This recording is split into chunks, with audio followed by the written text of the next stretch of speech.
Hello everyone, welcome back to my YouTube channel. Another useful and informative video which is about how to fix cannot connect to App Store on any iPhone and iPad. So hopefully guys, I will request to my all friends subscribe and share my YouTube channel and press the bell icon for more latest video. So do not waste any time. So fix this problem. How to fix cannot connect to App Store on any iPhone. So fix this problem. First solution you have must be set correct date and time. So guys, you have open the setting and then scroll up, then click on general, and then you have click on date and time.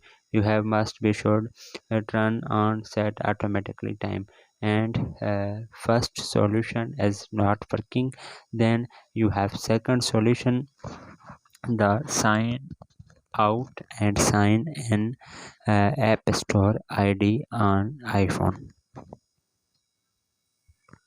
So guys, you have open the setting and then click on Apple ID, and then you have be should sign out and then again sign in your App Store ID. Then you have second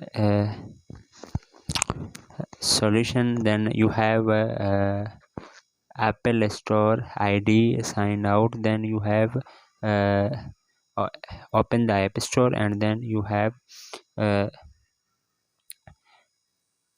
uh, click on ID, and then you have sign in sign out this solution, and then this page you have ban sign out and then again sign in, and then your problem will be fixed. If there are this solution not working, then you have the other solution.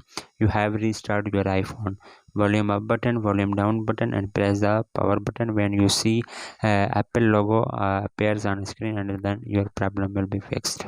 Then other solution is you must be connect on Wi-Fi. Then you have checked the Wi-Fi connection, and then other solution, you have update iOS version on your iPhone, and then other solution, you have must be check the internet connection on your iPhone, and then last solution, you have turn off VPN on your device. So guys, you have opened the setting and then scroll up. Then you have open the general and then scroll up, then you have click on VPN and device management, and then you have should be any connected this app VPN you have disconnect on your iPhone, and your problem will be fixed and 100% working on your iPhone. So hopefully guys, after watching this video you will all know if you have any problem. So please let me know in the comments box. Thanks for watching. See you in the next video.